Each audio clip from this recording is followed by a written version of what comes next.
आम खाने वाली बहू।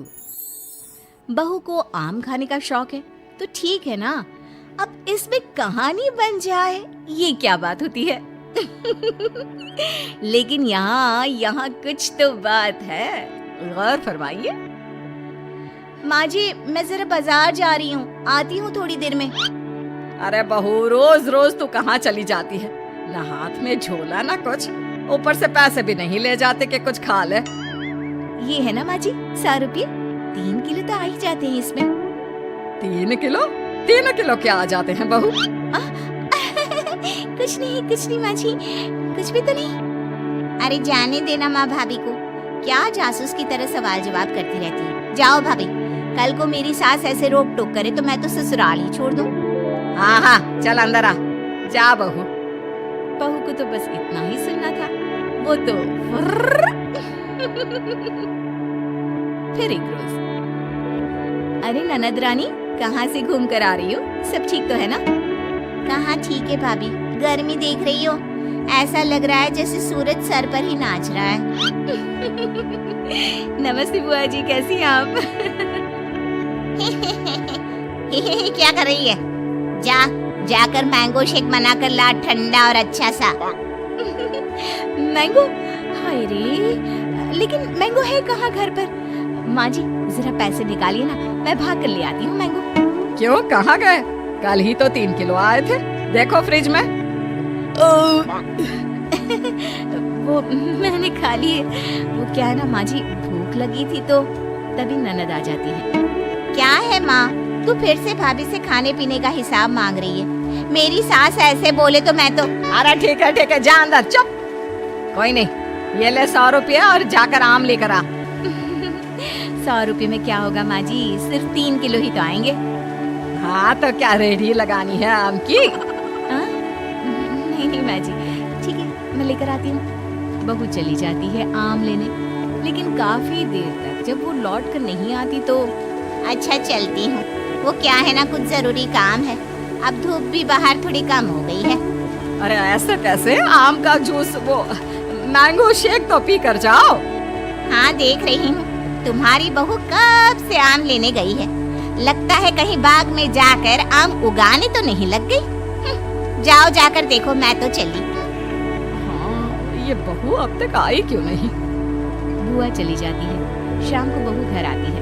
अरे क्या हो गया, कहाँ चली गई थी? कैसी बात करती है माँ जी, आपने ही तो भेजा था आम लेने के लिए। बुढ़ापे में याददाश्त खत्म हो जाती है ना। चुप कर, क्या याददाश्त खत्म हो जाती है? अरे आम लेने कहाँ चली गई थी? कहीं टिकट कटवा कर आम के बागान में तो नहीं चली गई थी? अरे ऐसी कहाँ मेरी किस्मत, रात का खाना बनाना था तो वापस आना पड़ा। अच्छा जल्दी से बता दीजिए क्या खाना है तो कम से कम मैं बनाना तो शुरू कर दूँ। अरे वो सब तो ठीक है, लेकिन ये तो बता कि आम कहाँ है?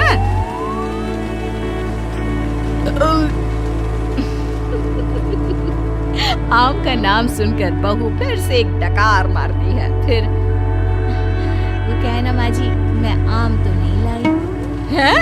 क्यों नहीं लाई? जब लेने तो आम ही गई थी, तो आम लेकर क्यों नहीं आई? और पैसे जो दिए थे वो कहाँ है? वो पैसे माँ जी, वो मैं तभी वहाँ ननद आ जाती है। क्या है माँ, कैसी बात कर रही है? 100 रुपए तो थे, कौन सी जागीर खाकर आ गई है भाभी? मेरी सास ऐसे 100 रुपए के ताने देना तो मैं तो। अरे हाँ, जा अंदर जा, और बहू तू भी जाकर खाना बना ले। बहू जाकर खाना बनाने लगती है।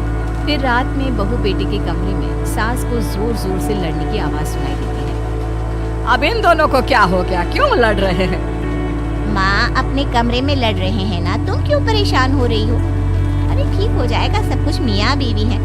मेरी सास अगर ऐसे। अरे चुप कर, ये मेरे बेटे को परेशान करके रखती है। जरा देखो आज किस बात पर लड़ रही है, जाकर कान लगाती हूँ। क्या है ये कोई आम होते हैं? ना रंग है ना रूप, स्वाद भी ऐसा। अब मैं क्या खाकर सूं? मेरी जान, यही आम थे बाजार में, मैं क्या करता? जान नहीं, आम की बात करो। पता है बस 60 दिन बचे हैं, फिर आम खत्म हो जाएंगे बाजार से। 60 दिन में कम से कम 160 किलो आम तो खा लूं मैं। 160 किलो? मतलब एक दिन में 3 किलो आम? हाय रे। कौन है बाहर? पति बाहर जाता है, दरवाजा खोलता है तो सामने खड़ी होती है माँ।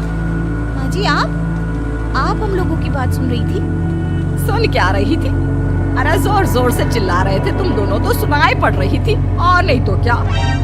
हाँ वो तो ठीक है, लेकिन कुछ सुना तो नहीं ना?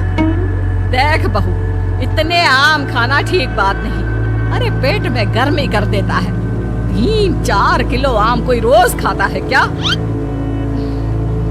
चलिए माँ जी, अब बात खुल ही गई है तो ठीक है, अच्छा ही है। अब बाहर जाकर पार्क में पेड़ के नीचे बैठकर आम तो नहीं खाने पड़ेंगे मुझे। क्या तू ये रोज रोज? हाँ, ये जो रोज रोज हाथ में 100 रुपए लेकर मैं निकलती हूँ ना, उससे आम खरीद कर पार्क में बैठकर खा भी कर आती हूँ मैं। हाय रे, तुझे शर्म नहीं आती? मोहल्ले वाले क्या कहेंगे कि सास खाना भी नहीं खाने देती तो बहू बाहर बैठकर आम खाती है। हाँ, वो कल बगल वाली काकी यही बोल रही थी कि देखो बेचारी को। बहू, तूने इस आम के चक्कर में मुझे बुरा बना दिया। अब तू देख मैं क्या क्या करती हूँ। जाने देना माँ। हाँ माँ, क्या है, तू तो भाभी के पीछे ही पड़ी रहती है। अरे कैसे बात कर रहे हो तुम दोनों? पैदा किया है मैंने तुम लोगों को और मुझे ही बुरा बना रहे हो। रहने दीजिए ना माँ जी, अब कुछ दिन तो बचे हैं, फिर तो आम दिखना ही बंद हो जाएगा। ठीक है, तो फिर खाओ आम, जितनी मर्जी खाने हैं खाओ। कल से छुप कर नहीं, सबके सामने खाओ। आम मैं ला कर दूंगी तुझे। अब क्या था, सास को भी चिढ़ हो जाती है कि बहू बाहर जाकर छुप कर आम खाती है और उसे मोहल्ले भर में बदनाम कर रही है। ये ले बहू, 2 बोरी आम आज ही खत्म करने हैं। मैंने कल 2 बोरी का ऑर्डर दे दिया है। बाकी खाने पीने की तू चिंता ना कर, वो मैं बना लूंगी। चबूतरे में जाकर बैठ जा। अब कोई भी आने जाने वाला देखता कि बहू बैठकर आम खा रही है और सास वो बेचारी घर का काम कर रही है। अरे गुड्डू की अम्मा, तू ही काम करती है क्या? ये बहू, इसको तो मैंने रास्ते में आम खाते देखा था। पूछा तेरी सास खाना नहीं देती तो कह रही थी नहीं। हाँ, बहू है तो कुछ भी बोलती है। अब इसको आम खाने पसंद है तो मैंने कहा तू आम खा बेटा, इसलिए वो खा रही है और मैं काम कर रही हूँ। लेकिन बहू बोरी भर भर कर आम खाकर इतनी पक जाती है कि एक दिन टपक ही जाती है। नहीं नहीं माँ जी, अब नहीं होगा, इतने आम मैं नहीं खा सकती। अरे कैसी बात कर रही है बहू, अभी तो 2 बोरी और है। हाँ, तभी ननद आ जाती है। और क्यों रे छुटकी, देख तेरी भाभी की कैसी खातिरदारी कर रही हूँ। तुझे भी ऐसी ही सास चाहिए ना?